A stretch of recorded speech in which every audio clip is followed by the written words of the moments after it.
We're joined today by Representative Clint Owlett. You are co-sponsoring a bill you're calling Dads Defending Daughters. What would this bill do? Basically, what this would do is make sure that we here in Pennsylvania have secured fair competition for our daughters. We realize that has been an issue in Pennsylvania. We're thankful for President Trump's leadership with his executive order, but we want to establish here in Pennsylvania a bill, a law that would protect our daughters to make sure that they have the right to fair competition in sports. So there's 5 of us that are working together on this and trying to continue to push this in the right direction to make sure that they have amazing opportunities like so many of their colleagues and their friends have had for 50 years. So that's what we're trying to do, and it's an important topic. Thanks for talking about it. How does this bill differ compared to other bills previously proposed on this subject? Yeah, so ours is very similar to the Saving Women's Sports Act. Really, the main difference would be ours would take effect immediately. And we believe that this is an immediate type situation, and we'd like it to be more of an immediate type enforcement and implementation process. Why did you and the other representatives co-sponsoring this bill propose it? We recognize that this is an issue in Pennsylvania. Since 2020, there's been 66 incidents here in Pennsylvania where girls and our daughters all across Pennsylvania, granddaughters, have had platforms and opportunities taken away from them. And that's just tragic. So we recognize that, we see the numbers, we see the interest. I think that's another piece of it. This is an 80-20 issue. There's so many people that believe in this, and in divided government right now, we should be working on 80-20 issues. And this is something that the vast majority of Pennsylvanians would like to see implemented and secured in law for their daughters and their granddaughters.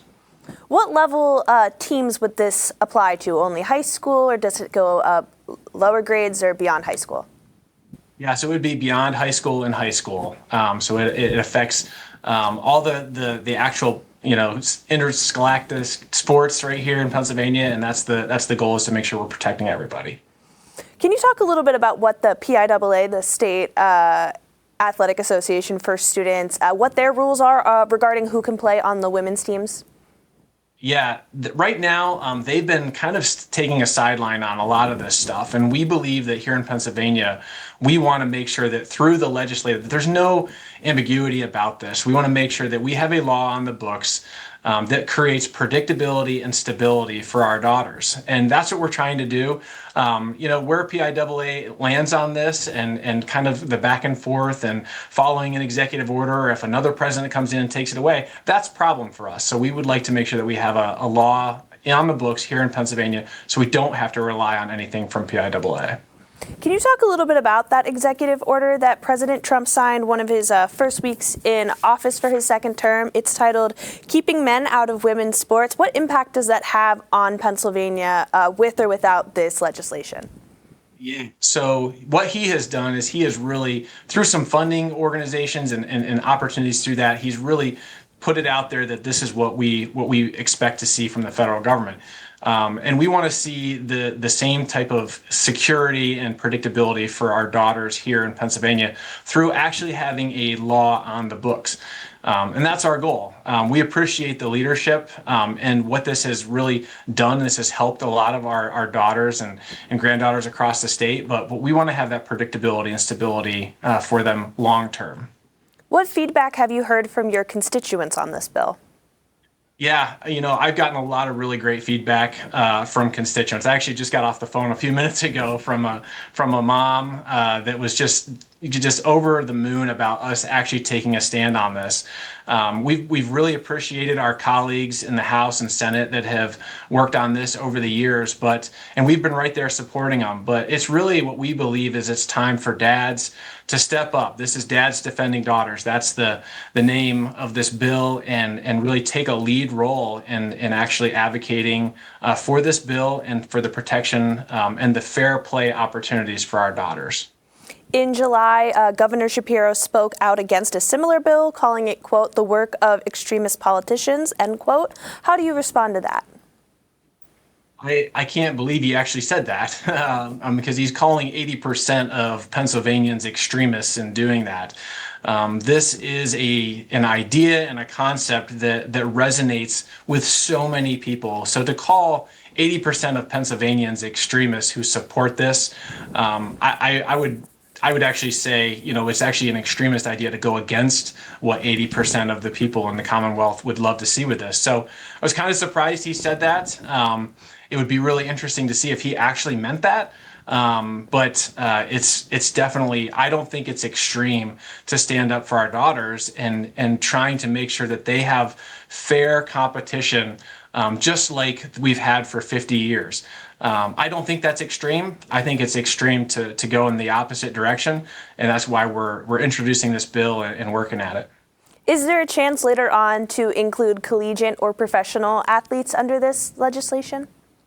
Not under this legislation, but obviously that is an issue that's being handled more at the federal level. But we're trying to take care of our house here in Pennsylvania, and that's kind of our goal.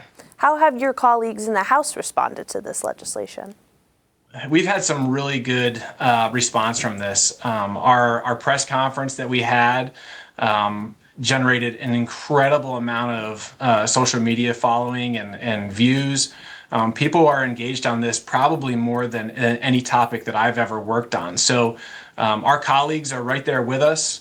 They're engaged on this issue. We believe that this could be something that we would love to see this be a top line topic that's being discussed and debated in 2026. That's our goal. We would like this to be front and center in the debate here in Pennsylvania. This bill is currently with the House Education Committee, but it was not initially sent there. Can you explain what happened? Yeah, so there's a process right now when a bill is introduced, it gets referred to a committee. We have it right now in the Education Committee.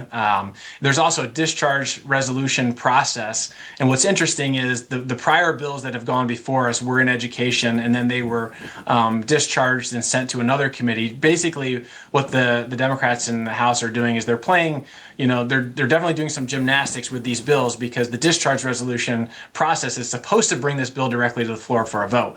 But what they're doing is they're passing it from committee to try to avoid it. That's how much they don't want to vote on this. So it went to education right now. If we discharge it, it's hard to tell where they'll send it. They're really doing some gymnastics to try to avoid this. It might end up in the Fish and Game Committee someday, which would be sad, but it's really important to the people of Pennsylvania, and we want to get this done, regardless of the gymnastics that they try to play on this. A bill similar to this started out in the Senate. How did the Senate vote on this? Yeah, so I think that's a great point. The Senate actually passed this in a bipartisan manner. So when you think about the issues that we're working on in Harrisburg, to have bills that come through and go through on a bipartisan manner it's few and far between. So to have this come through in the Senate in a bipartisan manner means a lot.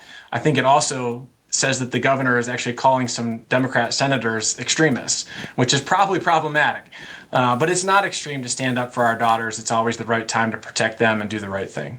Lastly, what have female athletes said to you about this bill? I would encourage folks to go to our Facebook page and watch the press conference.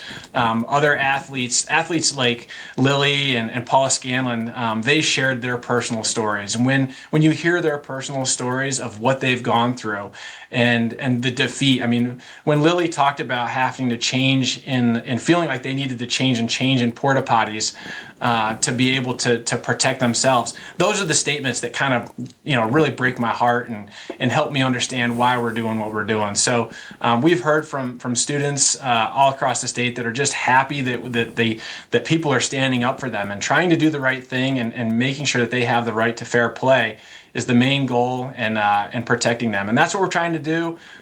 Those two stories, Paula and Lily, just really resonates with other female athletes who are scared that they would have to face the same thing that they've faced in their past.